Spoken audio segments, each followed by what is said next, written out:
नमस्कार, आप सभी का स्वागत है।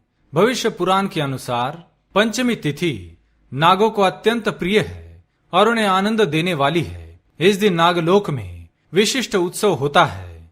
पंचमी तिथि को जो व्यक्ति नागों को दूध से स्नान कराता है, उसके कुल में वासुकी, तक्षक, कालिया, मणिभद्र, ऐरावत, धृतराष्ट्र, करकोटक तथा धनंजय ये सभी बड़े बड़े नाग अभय दान देते हैं।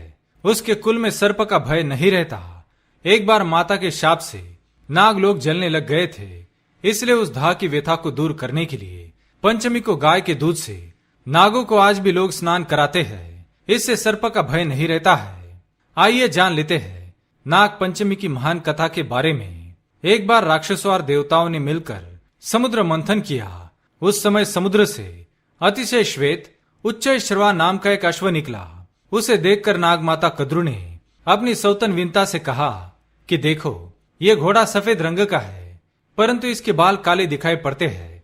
तब विंता ने कहा कि न तो यह अश्व सर्वश्वेत है और ना ही काला और ना ही लाल है।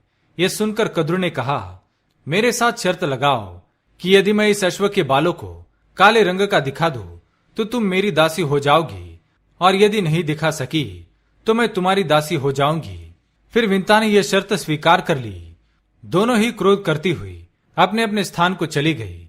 कद्रु ने अपने पुत्र नागों को बुलाकर यह वृत्तांत उन्हें सुना दिया और कहा कि हे पुत्रो, तुम अश्व के बाल के समान सूक्ष्म होकर उच्च श्रवा के शरीर में लिपट जाओ, जिससे उसके बाल काले रंग के दिखाई देने लगे, ताकि मैं अपनी सौतन विंता को जीतकर उसे अपनी दासी बना सकूं।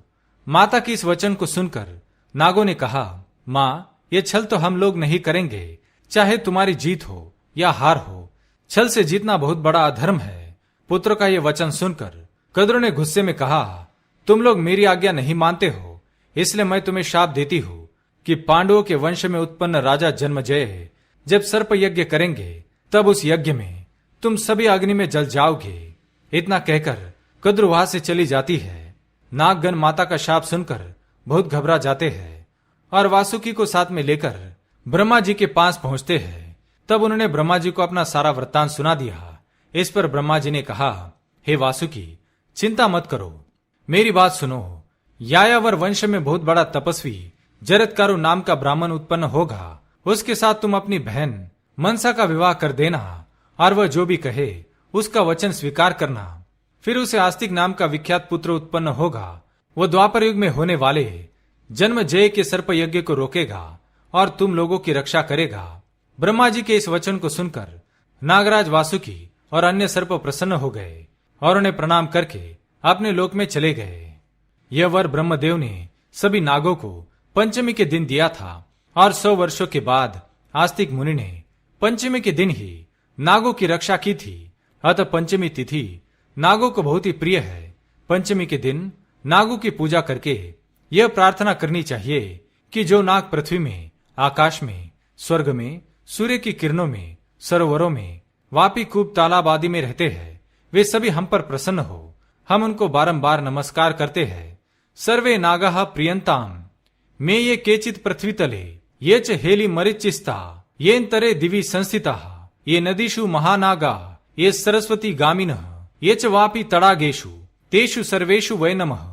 इस प्रकार से नागों की पूजा करके ब्राह्मणों को भोजन करना चाहिए और स्वयं अपने कुटुंबियों के साथ भोजन करना चाहिए।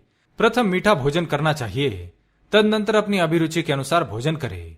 इस प्रकार नियमानुसार जो पंचमी को नागों का पूजन करता है, वह श्रेष्ठ विमान में बैठकर नागलोक को जाता है। तो इस प्रकार से भविष्य पुराण में नाग पंचमी की कथा का वर्णन किया गया है। उम्मीद है आपको यह जानकारी अच्छी लगी होगी। वीडियो को लाइक जरूर करें और कमेंट में जय नाग देवता, जय मां मनसा अवश्य लिखे। साथ ही चैनल को सब्सक्राइब करें। आप सभी का धन्यवाद।